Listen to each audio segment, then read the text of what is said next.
إن الحمد لله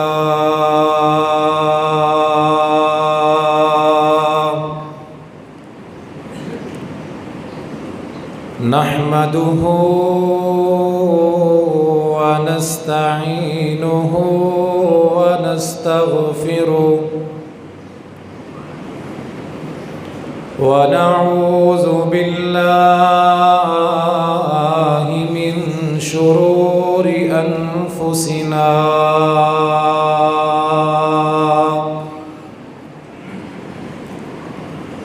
ومن سيئات أعمالنا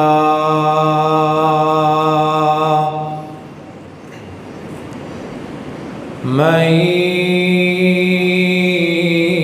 يهده الله فلا مضل له ومن يضلل فلا هادي له وأشهد أن لا إله إلا الله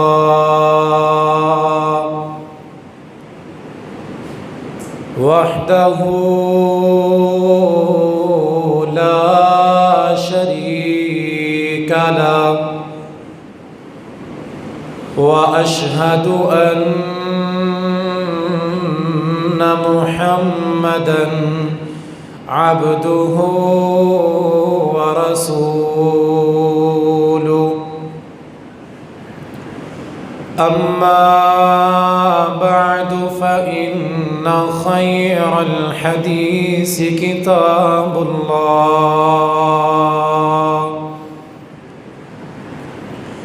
وخير الهدي هدي محمد صلى الله عليه وآله وسلم وإن شر الأمور محدثاتها وكل محدثة بدعة وكل بدعة ضلالة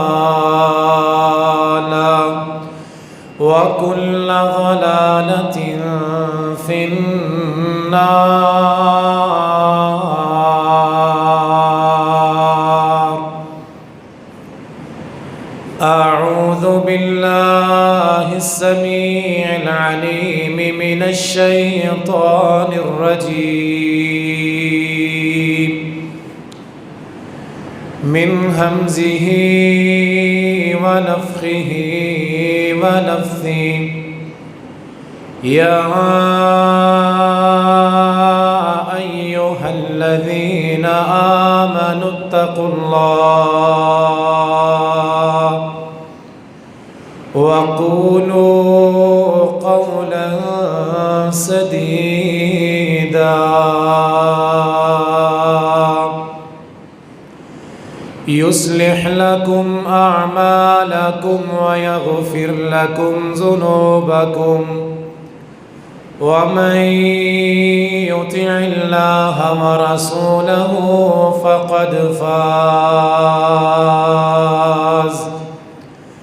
فقد فاز فوزا عظيما.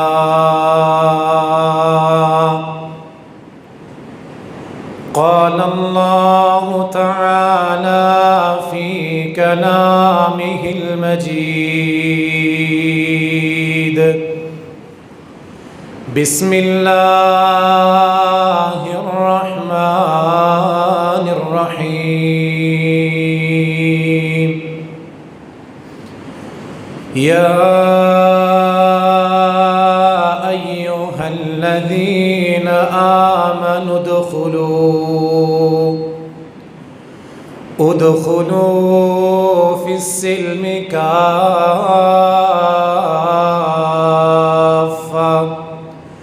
ولا تتبعوا خطوات الشيطان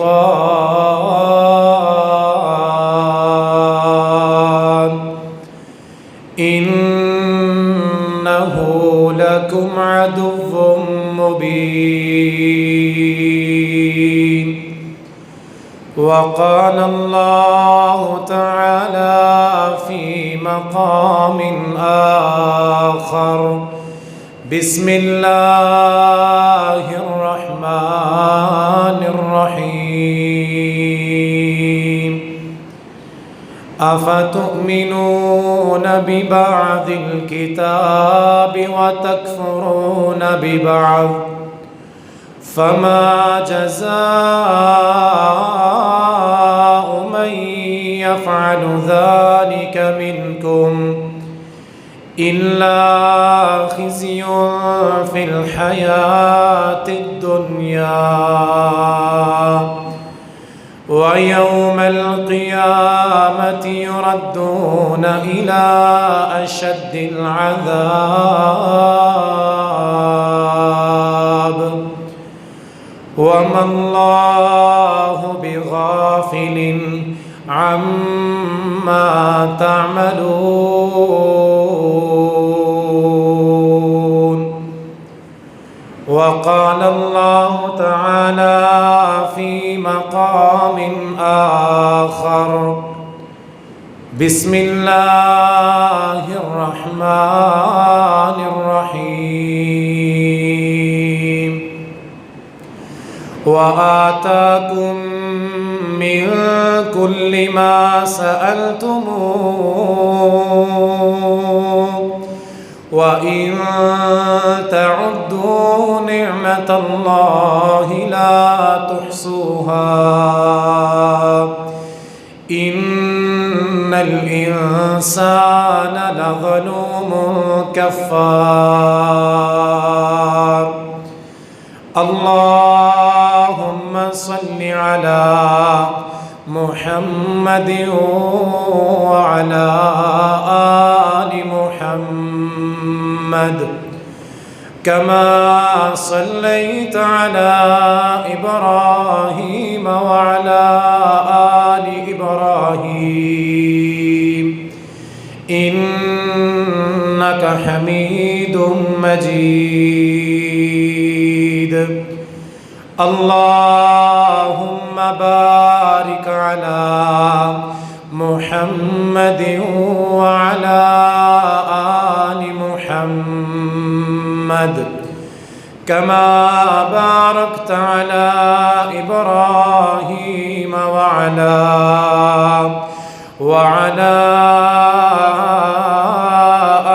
آل إبراهيم إنك حميد مجيد.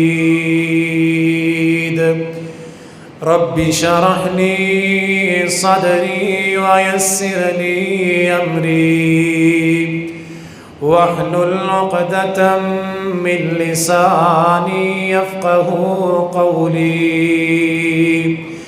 اللهم انفعني بما علمتني وعلمني ما ينفعني وزدني، اللهم زدني علما.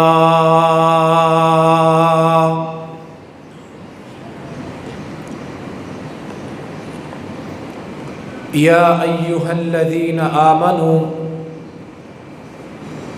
اے لوگو جو ایمان لائے ہو، ادخلوا فی السلم کافہ، اسلام میں پورے کے پورے مکمل طور پر داخل ہو جاؤ. ولا تتبعوا خطوات الشیطان، شیطان کے نقش قدم پر نہ چلو، شیطان کی پیروی نہ کرو. انہ لکم عدو مبین، بے شک شیطان تمہارا سرعام اور کھلا دشمن ہے. تمام قسم کی حمد و ثنا اور تعریفات اس اکیلے اللہ رب العالمین کے لیے جس نے ہمیں اشرف المخلوقات انسان پیدا فرمایا۔ تعریفات اس اللہ رب العالمین کے لیے جس نے انسانوں میں سے ہمیں دین اور اسلام کی ہدایت عطا فرمائی۔ تعریفات اس اللہ رب العالمین کے لیے جس نے ہمیں نیکی کرنے کی توفیق عطا فرمائی۔ تعریفات اس اللہ رب العالمین کے لیے جس نے ہمیں عزت کی، خیر و برکت کی زندگی اور رزق عطا فرمایا، جو ہمیں اولاد دینے والا، مشکلات سے نکالنے والا، دعاؤں کو قبول کرنے والا، ہماری پریشانیوں اور غموں کو دور کرنے والا، مصیبتوں، غموں اور اندھیروں میں ہمیں سہارا دینے والا، دنیا کی الجھنوں اور مصیبتوں میں ہمیں تھامنے والا ہے۔ ان گنت، بے شمار، لا تعداد، بے حد و حساب رحمتیں، برکتیں، درود اور سلام سید الانبیاء خاتم النبیین سید البشر رحمت کائنات رحمت للعالمین امام الانبیاء سید الانبیاء خاتم النبیین جناب محمد الرسول اللہ صلی اللہ علیہ وآلہ وسلم کی ذات پر۔ قابل قدر نوجوان دوستو، عزت کے لائق بزرگوں، احترام کے قابل اسلامی ماؤں اور بہنوں، اس کائنات میں اللہ رب العزت کی ہم پر بے شمار نعمتیں اور احسانات ہیں۔ اتنی نعمتیں، اس اللہ کے اتنے احسانات، اس اللہ کی اتنی برکتیں مجھے اور آپ کو نصیب ہیں۔ وَإِن تَعُدُّوا نِعْمَةَ اللَّهِ لَا تُحْصُوهَا، اگر تم اپنی زندگی میں اللہ کی نعمتوں کو شمار کرنا چاہو، گننا چاہو، ساری دنیا کے درختوں کی قلمیں بن جائیں، لکھنے والا اللہ کی تعریفات کو لکھنے بیٹھ جائے، سیاہی ختم ہو جائے گی، قلمیں ختم ہو جائیں گی، لکھنے والے کی زندگی ختم ہو جائے گی، اللہ کی تعریفات کو شمار نہیں کیا جائے گا۔ اللہ کی ان ساری نعمتوں میں سے، اللہ کے احسانات میں سے سب سے بڑی، سب سے اعلیٰ، سب سے قیمتی نعمت اسلام اور ہدایت کی نعمت ہے۔ مجھے اور آپ کو آج اسلام کی قدر نہیں، ہمیں مفت میں اسلام نصیب ہو گیا، ہم مسلمان گھروں میں پیدا ہو گئے، ہمیں اسلام کے لیے قربانیاں نہیں دینا پڑیں، ہمیں اسلام کے لیے تکالیف کا سامنا نہیں کرنا پڑا، ہمیں اسلام کے لیے ماریں اور تشدد نہیں سہنا پڑا، اس لیے ہمیں اسلام کی قدر نہیں۔ اس اسلام کے لیے دنیا کے کونے کونے تک اسلام کو پہنچانے کے لیے، اسلام کی تبلیغ کے لیے، اسلام کی نشر و اشاعت کے لیے، دنیا کے لوگوں تک وحی کا پیغام پہنچانے کے لیے جناب محمد الرسول اللہ صلی اللہ علیہ وسلم نے بڑی تکالیف کو برداشت کیا۔ نبی کے صحابہ نے اس اسلام کے لیے بڑی مصیبتوں کو برداشت کیا۔ اللہ کے پیغمبر جناب محمد الرسول اللہ صلی اللہ علیہ وسلم پر کوئی ایسی تکلیف نہیں تھی جو اسلام کی وجہ سے نہ آئی ہو۔ صحیح بخاری کی حدیث، ایک واقعہ بیان کرنا چاہتا ہوں یہ بتانے کے لیے، یہ سوچ اور نظریہ آپ کو دینے کے لیے کہ اسلام کی قدر کیجئے، اسلام کے ساتھ وفادار بن جائیں، اسلام کے جانثار اور مخلص بن جائیں، اسلام کے ساتھ جان نثاری کرنے والے، اپنی جان فدا کرنے والے بن جائیں۔ ہمیں مفت میں اسلام مل گیا، ہمیں قدر نہیں۔ صحیح بخاری کی حدیث، عروہ بن زبیر نے عبداللہ بن عمر بن عاص سے سوال کیا، اخبرنی بأشد ما صنع المشرکون برسول اللہ صلی اللہ علیہ وسلم۔ عروہ پوچھتے ہیں، اے عبداللہ، آپ نے اپنی زندگی اللہ کے پیغمبر کے ساتھ گزاری ہے، آپ نے اللہ کے پیغمبر کے ساتھ وقت بسر کیا ہے، اسلام کے لیے اللہ کے رسول علیہ السلام پر بڑا ظلم کیا گیا، بڑی تکالیف کا سامنا کرنا پڑا، لیکن اے عبداللہ ذرا یہ تو بتا، اللہ کے پیغمبر علیہ السلام پر اسلام کے لیے مکہ کے مشرکوں نے سب سے بڑا ظلم کیا کیا؟ سب سے بڑی تکلیف کون سی پہنچی؟ سب سے زیادہ اذیت اور پریشانی اللہ کے پیغمبر کو کس موقع پر ہوئی؟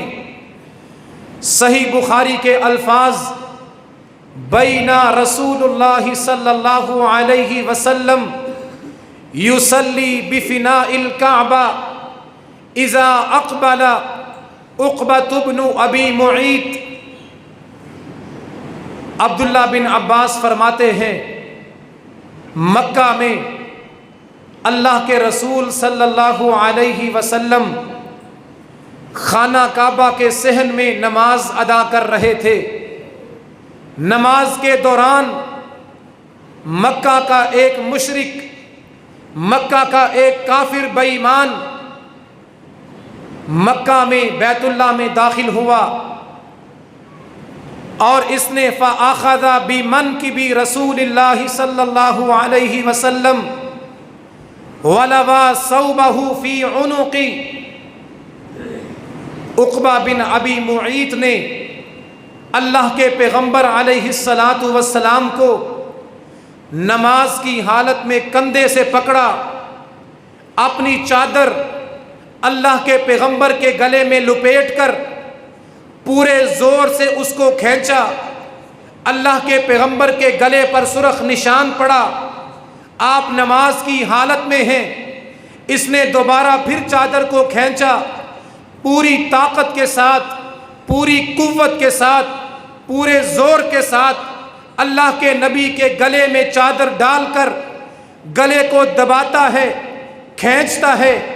اسی دوران بیت اللہ کے باہر جناب ابو بکر گزرتے ہیں، دوڑتے ہوئے آتے ہیں، اس بے ایمان کافر کو، مکہ کے مشرک کو کندھے سے پکڑ کے دور پھینکتے ہیں، اللہ کے پیغمبر سے دور کرتے ہیں، اور اللہ کے پیغمبر کے گلے سے چادر کو نکال کے فرماتے ہیں، اے مکہ کے مشرک، اتقتلون رجلا ان یقول ربی اللہ، تو اس نبی کو، اس رسول کو، اس پیغمبر کو، اس انسان کو گلے میں چادر ڈال کر اس لیے قتل کرنا چاہتا ہے کہ یہ نبی تمہیں دعوت یہ دیتا ہے کہ لوگوں کہو لا الہ الا اللہ۔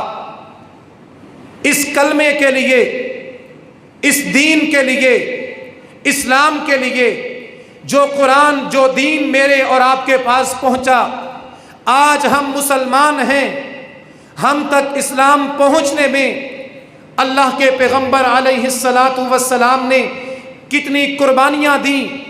مکہ میں خانہ کعبہ میں اللہ کے پیغمبر کے گلے میں چادر ڈال کر قتل کرنے کی کوشش ہو رہی ہے، آپ کے گلے کو دبایا جا رہا ہے، اور کہیں یہی نبی یہی رسول طائف کے میدان میں اسلام کی تبلیغ کے لیے نکلتے ہیں، طائف کے وڈیرے اور مشرکین اس نبی کو اتنے پتھر مارتے ہیں، اللہ کے پیغمبر علیہ الصلاۃ والسلام کے سر سے خون نکلنا شروع ہوتا ہے، آپ کے پاؤں خون سے رنگین ہوتے ہیں، آپ کے جوتے آپ کے پاؤں کے ساتھ خون کی وجہ سے جڑ جاتے ہیں، اللہ کے پیغمبر پتھر کھا رہے ہیں، خون سے رنگین ہو رہے ہیں، دنیا کی تکالیف کا سامنا کر رہے ہیں۔ کس لیے؟ دنیا کے کونے کونے تک اسلام کا پیغام پہنچانے کے لیے۔ آج ہم نے اسلام قبول کیا، مسلمان کہلائے، ہمیں اسلام کے لیے کوئی قربانی نہیں دینا پڑی، اس اسلام کے لیے ہمیں کوئی پتھر نہیں کھانا پڑا، اس اسلام کے لیے ہمیں ظلم کی چکی میں نہیں پسنا پڑا۔ ہم نے اسلام کی کیا قدر کی ہے؟ اللہ کے پیغمبر علیہ الصلاۃ والسلام اسلام کو پھیلانے کے لیے، اسلام کو نافذ کرنے کے لیے، لوگوں تک اسلام کا پیغام پہنچانے کے لیے دن کی گرمی میں، روزے کی حالت میں، جون جولائی کی دھوپ اور گرمی میں صحابہ کو ساتھ لے کر بدر کے میدان میں کھڑے ہوتے ہیں، زخمی ہوتے ہیں، اپنے چچا کو شہید کرواتے ہیں۔ اللہ کے پیغمبر کے چچا کس طرح شہید کیے گئے؟ ناک بھی کاٹی گئی، ہونٹ بھی کاٹے گئے، سینے اور کلیجے کو چیرا گیا، اللہ کے پیغمبر نے پتھر کھائے، صحابہ کو شہید کروایا، بلال کو انگاروں پہ لیٹنا پڑا، بلال کو گرمی میں دھوپ میں گرم ریت پر لٹایا گیا۔ عرب کے مشرکین اس بلال کو گرمی اور دھوپ میں گرم کوئلوں پر لٹا کے اوپر پتھر رکھ دیتے، کس لیے؟ اسی اسلام کے لیے۔ کہیں خباب بن ارت رضی اللہ تعالی عنہ کو سولی پہ چڑھایا گیا، نبی کی صحابیہ جناب سمیہ رضی اللہ تعالی عنہ کے ساتھ اسلام کی وجہ سے، کلمہ پڑھنے کی وجہ سے، جناب محمد الرسول اللہ صلی اللہ علیہ وسلم کے ساتھ وفاداری کی وجہ سے، نبی کی صحابیہ جناب سمیہ کے ساتھ کیا ظلم کیا گیا، جسم کو چیر دیا گیا، 2 ٹکڑے کر دیا گیا۔ کس لیے؟ جرم صرف یہ تھا، یقول ربی اللہ، میرا رب صرف ایک اللہ ہے۔ ہم بھی مسلمان کہلائے، ہم نے اسلام کے لیے کوئی قربانی نہیں دی۔ قدر کیجئے، وفادار بن جائیں، جانثار بن جائیں، مخلص بن جائیں اس اسلام کے ساتھ۔ یہ اسلام بڑی محنتوں کے ساتھ، بڑی قربانیوں کے بعد نبی صلی اللہ علیہ وسلم اور آپ کے صحابہ پر ظلم اور تشدد کے بعد ہم تک پہنچا ہے۔ اللہ ہمیں اسلام جیسی نعمت کی قدر کرنے کی توفیق عطا فرمائے۔ یہ اسلام کس لیے آیا؟ یاد رکھیں، اسلام اس لیے اترا ہے، یہ دین اللہ نے آسمان سے اس لیے نازل فرمایا ہے۔ ساری زندگی 12 مہینے 24 گھنٹے پورا ہفتہ ساری زندگی اس اسلام کے مطابق زندگی گزارنی ہے۔ اسلام اس لیے آیا ہے، ایک مسلمان کے لیے، ایک کلمہ پڑھنے والے کے لیے اسلام قبول کرنے کے بعد، کلمہ پڑھنے کے بعد اس بات کی گنجائش اور اجازت نہیں ایک مسلمان کلمہ پڑھنے کے بعد زندگی اپنی مرضی اور اپنی خواہش کے ساتھ گزارے۔ مسلمان کے لیے اسلام کے ساتھ وفاداری یہ ہے، اسلام کے ساتھ جانثاری یہ ہے، مسلمان کی زندگی، مسلمان کی راتیں، مسلمان کے دن مسلمان کی زندگی کے اوقات اگر گزرنے چاہیے تو اسی اسلام کے مطابق گزرنے چاہیے۔ آج ہمارے معاشرے میں مسلمانوں کی حالت یہ ہے، کلمہ پڑھ لیا، کلمہ پڑھنے کے بعد 1 یا 2% لوگوں نے نماز کی پابندی کی، 80% مسلمان روزے کو چھوڑنے والے، 10-20% لوگ روزہ رکھنے والے، 2-4% لوگ تراویح پڑھنے والے، زندگی اپنی مرضیوں کے مطابق، اپنی خواہشات کے مطابق، اپنے دل کی مراد کے مطابق گزارنے والے، اسلام اور اسلام کی تعلیمات کی کوئی پرواہ نہیں۔ یاد رکھیں، ایسے مسلمان کا اسلام اللہ کے ہاں قبول نہیں ہے۔ اللہ کے ہاں اسی مسلمان کا اسلام قبول ہوگا جس نے عبادت، اخلاق اور معاملات اور اپنی ساری زندگی اللہ کی بندگی، اللہ کی عبادت اور اس کے دین کے مطابق گزاری ہوگی۔ یہاں مسلمانوں کی کیفیت یہ ہے، مسلمانوں کی حالت یہ ہے، کسی نے ربیع الاول میں 1 دن خاص کر لیا، ربیع الاول کے مہینے میں اس 1 دن میں جھنڈیاں لگاؤ، جشن مناؤ، حلوے کھاؤ، اس کے بعد سارا سال نہ نماز، نہ روزہ، نہ نیکی، نہ سود سے بچنا، نہ پردہ، صرف ربیع الاول میں 1 دن منا لو، سمجھو سارا اسلام پورا ہو گیا۔ اسلام اس چیز کا نام نہیں ہے۔ اور دوسرا گروہ، مسلمانوں کی دوسری جماعت، انہوں نے محرم کے مہینے میں 2 دن خاص کر لیے، ان 2 دنوں میں پانی کی سبیلیں لگاؤ، سڑکوں اور راستوں کو بلاک کر دو، 2 دن منا کر بعد میں پورا سال عیاشی کرتے رہو۔ اسلام کہاں ہے؟ اسلام اس چیز کا نام نہیں ہے۔ اور مسلمانوں کی تیسری جماعت، انہوں نے یہ سمجھا ذوالحجہ کے مہینے میں اللہ کے گھر کا حج کر لو، 5-10 دن عبادت کر لو، اس کے بعد سارا سال ناجائز منافع خوری، مال میں ملاوٹ، کاروبار میں دھوکہ اور فراڈ، سودی کاروبار، صرف ذوالحجہ کے مہینے میں حج کر لیا اور یہ سمجھ لیا کہ سارا اسلام مکمل ہو گیا۔ اور مسلمانوں کا چوتھا گروہ، مسلمانوں کی چوتھی قسم، جنہوں نے یہ سمجھا ہے کہ شاید اسلام صرف رمضان کے مہینے کے لیے اترا، رمضان میں 5 نمازیں، قرآن کی تلاوت، سر پہ ٹوپی اور ذکر و اذکار، جو ہی رمضان مکمل ہوا قرآن بھی بند ہو گیا، نماز بھی جاتی رہی، نیکی سے بھی دور ہو گئے۔ انہوں نے یہ سمجھا کہ شاید اسلام صرف رمضان کے لیے، نیکی صرف رمضان کے لیے، رمضان گزرنے کے بعد مساجد ویران ہو گئیں، نمازی کم ہو گئے، لوگوں نے یہ سمجھ لیا کہ شاید اسلام صرف رمضان کے لیے ہے۔ یاد رکھیں،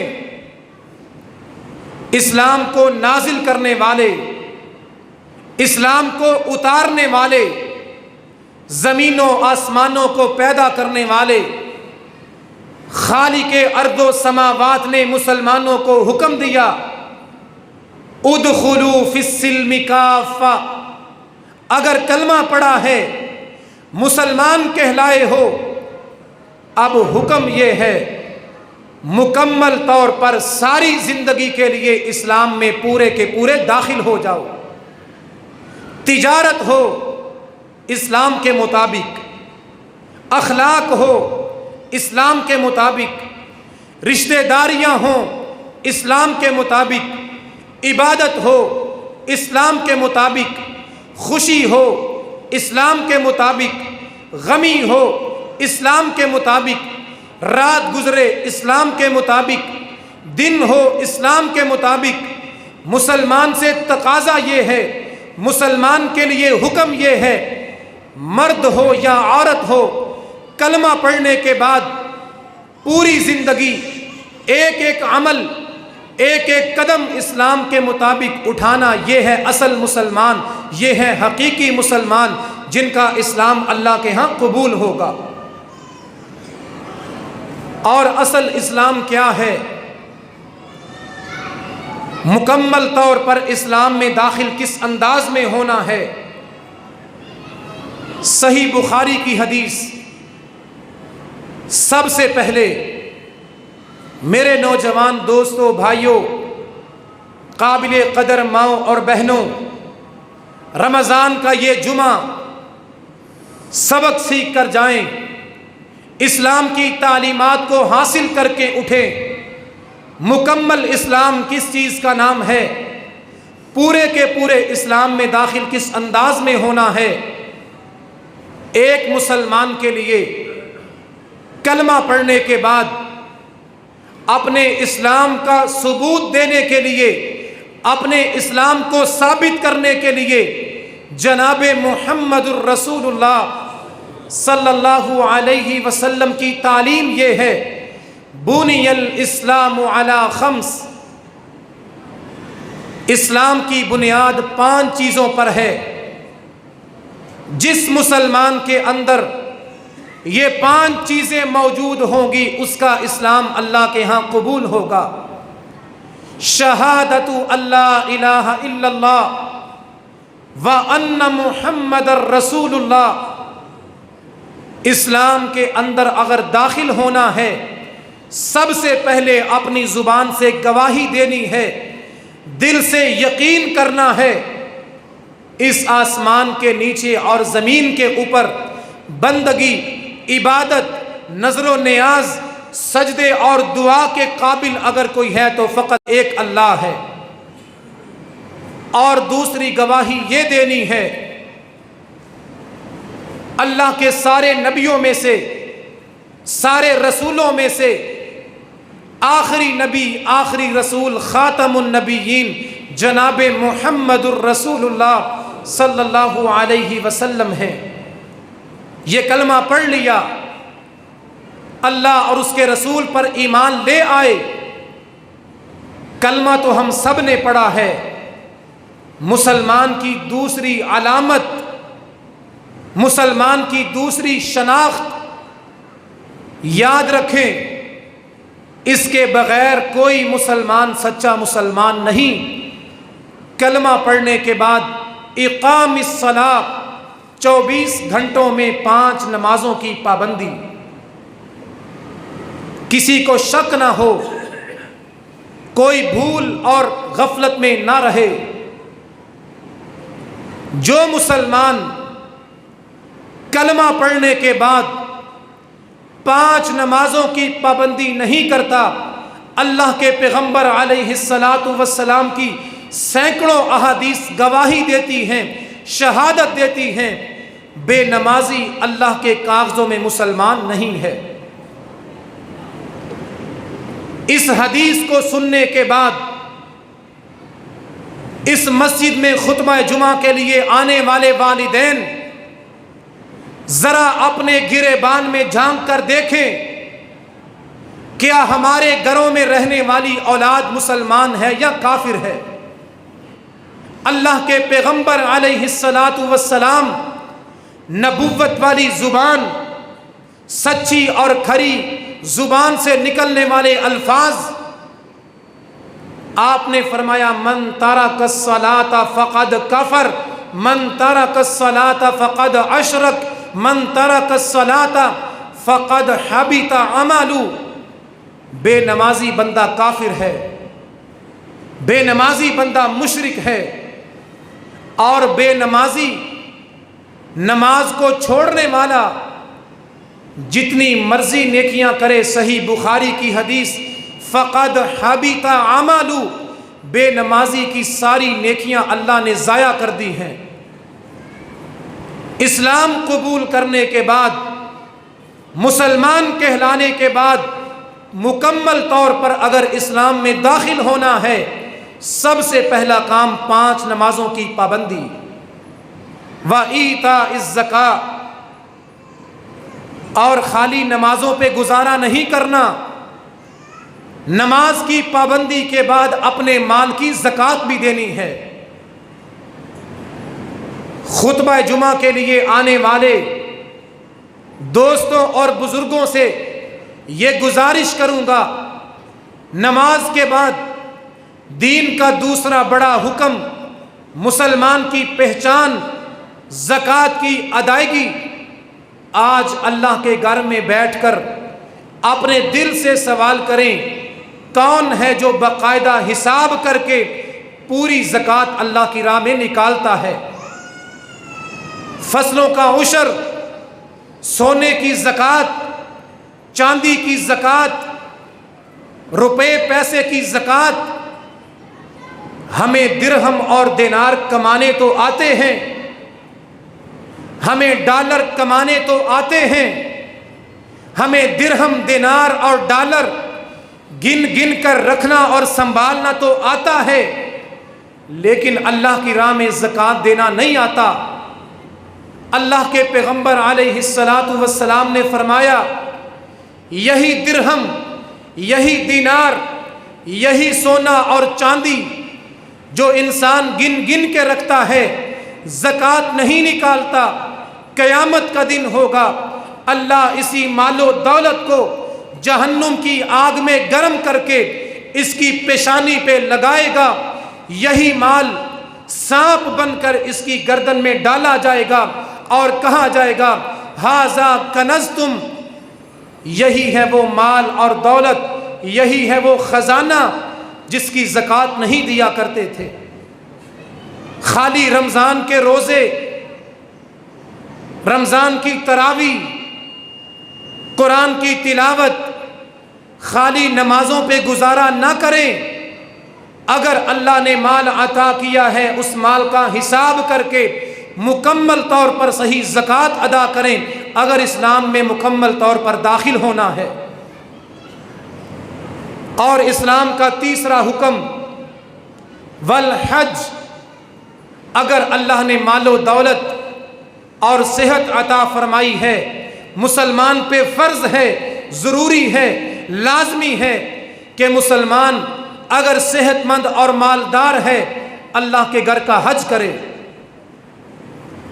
کتنے ہمارے معاشرے میں ایسے مسلمان ہیں جن کے پاس صحت بھی ہے، مال و دولت بھی ہے، اس کے باوجود حج نہیں کرتے۔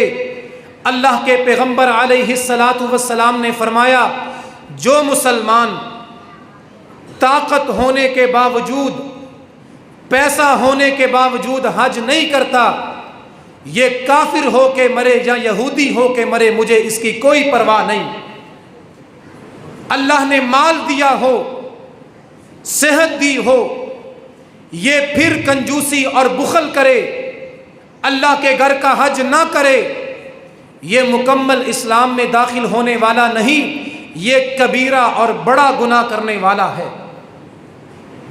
اور آخری عمل وصوم رمضان، صرف کلمہ پڑھنے والا مسلمان نہیں ہوتا، صرف کلمہ پڑھنے والا سچا مسلمان نہیں کہلاتا۔ اللہ کے پیغمبر علیہ السلام نے فرمایا، سچے اور حقیقی مسلمان کی پہچان یہ بھی ہے، یہ مسلمان رمضان کے مہینے میں روزے رکھتا ہے۔ کتنے افسوس کے ساتھ، کتنے غم اور دکھ کے ساتھ یہ بات کہنا پڑتی ہے، مسلمانوں کے ملک میں، مسلمانوں کے معاشرے میں 80% مسلمان روزے کو چھوڑنے والے ہیں، 20% لوگ روزے دار۔ یہ اللہ کے عذاب کو دعوت دینے والی بات۔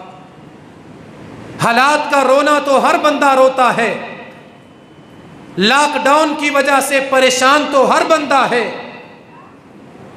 دکھ اور پریشانی کا اظہار ہر مسلمان کرتا ہے۔ کبھی اپنے ضمیر اور اپنے دل میں جھانک کے دیکھیں ہم نے اللہ کے ساتھ کتنی وفاداری کی ہے۔ صحت بھی ہو، تندرستی بھی ہو، پھر مسلمان جان بوجھ کے روزہ چھوڑ دے، اس سے بڑا ناشکرا اور اللہ کا نافرمان کون ہوگا؟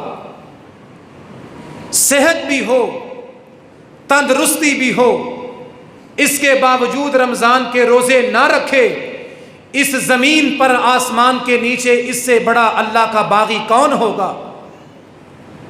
یہ ہے عبادات، یہ نماز، اللہ کی اطاعت، اللہ کی بندگی صرف رمضان کے مہینے میں نہیں بلکہ ساری زندگی کرنے کا حکم ہے۔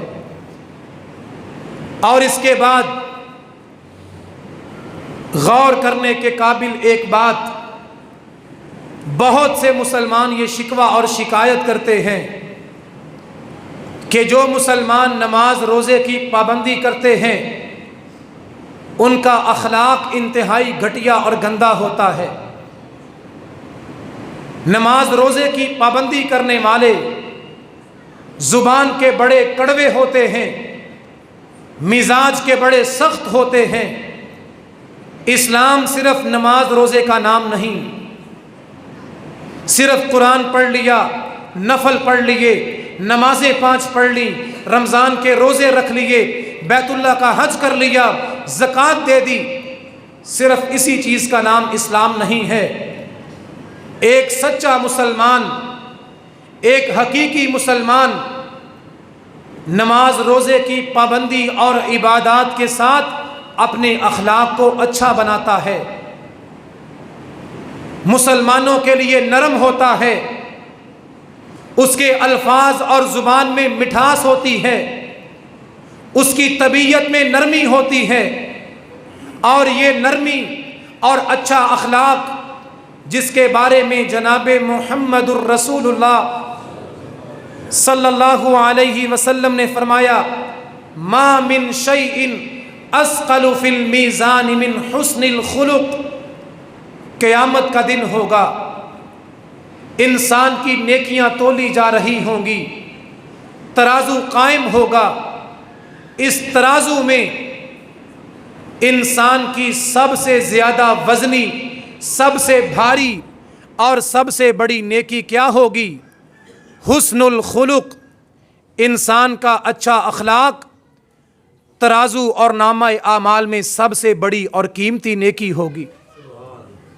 اگر انسان نماز تو پڑھے، روزہ رکھے اور عبادات کرتا رہے لیکن اخلاق کا گندا ہو، زبان کا سخت ہو، اس کی بیوی اور بچے اس کے اخلاق سے تنگ ہوں، یہ مکمل مسلمان نہیں۔ اگر مکمل اسلام میں داخل ہونا ہے، نماز اور روزے کے ساتھ اپنے اخلاق کو اچھا بنائیں۔ جناب محمد الرسول اللہ صلی اللہ علیہ وسلم سے پوچھا گیا وہ کون سا عمل ہے، وہ کون سی نیکی ہے جس کی وجہ سے زیادہ لوگ اللہ کی جنت میں داخل ہوں گے؟ اللہ کے پیغمبر علیہ الصلاۃ والسلام نے فرمایا حسن الخلق، جس وجہ سے، جس نیکی کی وجہ سے سب سے زیادہ لوگ جنت میں داخل ہوں گے وہ انسان کا اچھا اخلاق ہے۔ نماز اور روزے کی پابندی، عبادات کو ادا کرنے کے ساتھ اپنے اخلاق اور اپنے کردار کو اچھا بنائیں۔ اللہ ہمیں اپنے اخلاق کو بھی اچھا بنانے کی توفیق عطا فرمائے۔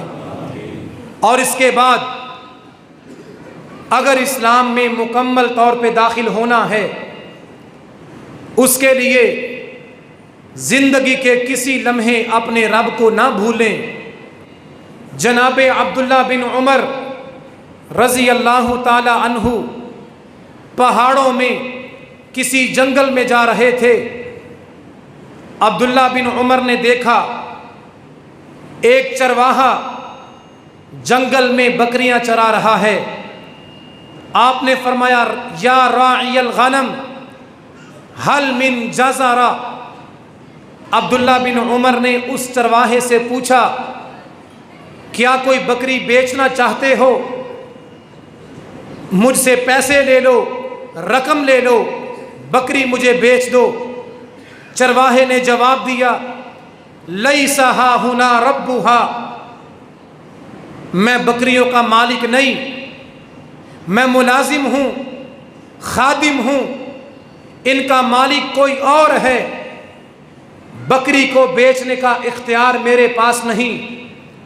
جناب عبداللہ بن عمر نے چیک کرنے کے لیے اس چرواہے سے پوچھا تقول اکلھا الذئب، عبداللہ بن عمر فرمانے لگے پیسے لے لو، رقم لے لو، بکری میرے حوالے کر دو، اگر مالک پوچھے گا مالک سے کہنا ایک بکری بھیڑیا کھا گیا، جنگل کا کوئی درندہ بکری کھا گیا۔ عبداللہ بن عمر فرماتے ہیں جب میں نے چرواہے کو یہ بات کہی فَرَفَعَ رَأْسَهُ إِلَى السَّمَاءِ وَقَالَ أَيْنَ اللَّهُ، چرواہے نے اپنا چہرہ آسمان کی طرف اٹھایا، آسمان کی طرف دیکھا اور عبداللہ بن عمر سے فرمانے لگا اے عبداللہ، آج اگر میں چند ٹکوں کی خاطر خیانت کروں گا، کرپشن کروں گا، مالک کی بکری بیچ کر پیسے کھا جاؤں گا، مالک تو نہیں دیکھ رہا لیکن میرے مالک کا مالک مجھے دیکھ رہا ہے، عرش پہ بیٹھا ہوا مجھے دیکھ رہا ہے، میں اس خالق و مالک سے چھپ نہیں سکتا۔ وہ دیکھنے والا کالے پہاڑ پر کالی رات میں کالی چیونٹی کو چلتے ہوئے بھی دیکھتا ہے، اگر میں بکری بیچ کے پیسے کھا گیا قیامت کا دن ہوگا، میں اس علیم بذات الصدور کو، سینے کے بھید جاننے والے کو کیا جواب دوں گا؟ یہ ہے اصل اسلام۔ یہاں نمازی بھی دھوکہ کریں، حاجی بھی دھوکہ کریں، عبادت کرنے والے غریبوں یتیموں کے حق کھا جائیں، اس بندے کا اسلام اللہ کے ہاں کیا قبول ہوگا؟ اسلام تو اس چرواہے کا ہے، اسلام اس چرواہے نے ہمیں سکھا دیا جس نے مالک کی بکری بیچنے سے انکار کر دیا اور کہا کہ مجھے دیکھنے والا رب موجود ہے۔ پورا سال اپنے اندر یہ تقوی پیدا کریں، اللہ کا خوف پیدا کریں، رات کے اندھیرے میں گناہ کرنے کا موقع مل جائے تو سوچ لیا کریں مجھے دیکھنے والا رب حی قیوم ہے، گناہ کرتے ہوئے خوف کیا کریں میرا رب میری حرکتوں کو جاننے والا، میرے اعمال کو دیکھنے والا ہے۔ خطبہ جمعہ کا آخری عمل اور آخری حدیث، مائیں اور بہنیں پوری توجہ کے ساتھ حدیث کو سماعت فرمائیں۔ بہت سی مائیں اور بہنیں جو نماز روزے کی پابندی تو کرتی ہیں، قرآن کی تلاوت اور صدقہ خیرات کرتی ہیں، لیکن مکمل طور پر اسلام میں داخل ہونے کی کوشش نہیں کرتی۔ یہی نماز پڑھنے والی، یہی قرآن پڑھنے والی، یہی رمضان کی عبادات کرنے والی مائیں اور بہنیں جب شادی کا موقع آتا ہے اپنے پردے کا اہتمام نہیں کرتی، باہر بازاروں میں جانا پڑتا ہے۔ یہی نماز پڑھنے والی مائیں اور بہنیں پردے کا اہتمام نہیں کرتی۔ اسلام صرف نماز اور روزے کا نام نہیں، میری ماؤں اور بہنوں مکمل طور پر اسلام میں داخل ہو جاؤ۔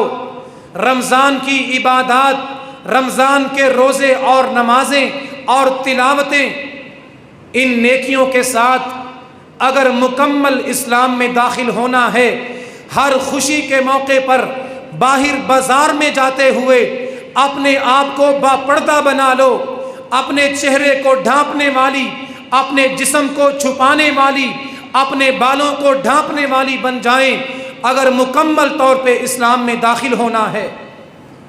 اللہ کے پاک پیغمبر جناب محمد الرسول اللہ صلی اللہ علیہ وسلم نے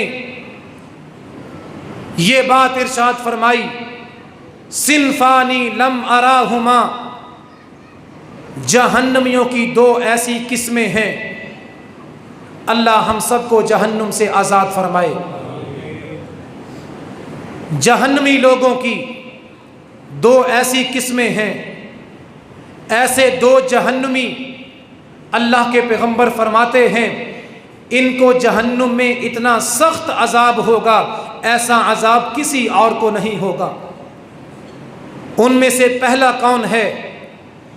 قوم معہم سیات کاذناب البقر یضربون بها الناس، وہ جہنمی دنیا میں ہاتھوں میں کوڑے لے کر اللہ کی مخلوق پر ظلم کرنے والے، اگر اللہ نے پیسہ دیا، عہدہ دیا، مال و دولت عطا کیا، یہ کوڑے پکڑ کر ڈنڈے لے کر معاشرے میں مسلمانوں پہ ظلم کرتے ہیں، مسلمانوں کے ساتھ غنڈہ گردی اور بدماشی کرتے ہیں۔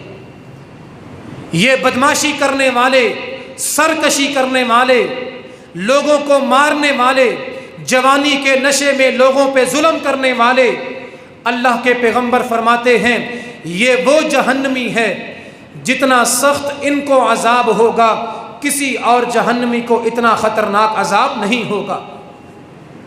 اپنے ہاتھوں کو روک کے رکھیں کسی غریب کے ساتھ ظلم کرنے سے۔ اگر اللہ نے جوانی دی ہے، کبھی جائیں قبرستان اور دیکھیں کتنے کتنے جوان بڑے بڑے وجود کے مالک مٹی میں مٹی ہو گئے، اپنی جوانی پہ مان کر کے کسی غریب پہ ظلم کرنے کی غلطی نہ کرنا، اللہ دنیا میں نشان عبرت بنائے گا۔ اگر اللہ نے 2-4 ٹکے دے دیے، عہدہ دے دیا، زمین میں عزت عطا کر دی، کبھی کسی غریب پہ ظلم نہ کریں۔ اور دوسرے جہنمی جن کو بڑا خطرناک عذاب ہوگا، جیسا عذاب کسی اور جہنمی کو نہیں ہوگا۔ مائیں اور بہنیں توجہ سے حدیث سن لیں، اللہ کے پیغمبر نے فرمایا ایسی عورت، اس کو جہنم میں ایسا عذاب ہوگا جو عذاب کسی اور کو نہیں ہوگا، انتہائی خوفناک، دردناک، تکلیف دینے والا عذاب اس عورت کو ہوگا۔ کون سی عورت؟ کاسیات عاریات، جو لباس پہننے کے باوجود ننگی ہوتی ہے، انتہائی باریک لباس، انتہائی چست اور ٹائٹ لباس پہننے والی، عبایا اور برقع بھی پہنتی ہے تو اس میں بھی جسم کی نمائش ہوتی ہے۔ یہ جسم اور اپنے وجود کی نمائش کرنے والی، لباس پہننے کے باوجود ننگی نظر آنے والی، یہ باریک لباس، چست لباس، جسم کی نمائش کرنے والا لباس، میری ماں اور بہنوں، یہ کسی مسلمان عورت کا لباس نہیں، یہ کسی عزت دار باپ کی بیٹی کا لباس نہیں، یہ جناب فاطمہ کی روحانی بیٹی کا لباس نہیں، یہ جناب عائشہ صدیقہ رضی اللہ تعالی عنہا کی بیٹیوں کا لباس نہیں، یہ جناب خدیجہ رضی اللہ تعالی عنہا کی بیٹیوں کا لباس نہیں، یہ جناب محمد الرسول اللہ صلی اللہ علیہ وسلم کی بیٹیوں کا لباس نہیں، جو لباس تنگ اور باریک ہو، جو لباس پہننے والی لباس پہننے کے باوجود ننگی نظر آئے۔ ممیلات مائلات، اور وہ عورتیں جو بازاروں میں ناز اور نخرے سے چلنے والی، کھلے بال چھوڑ کے،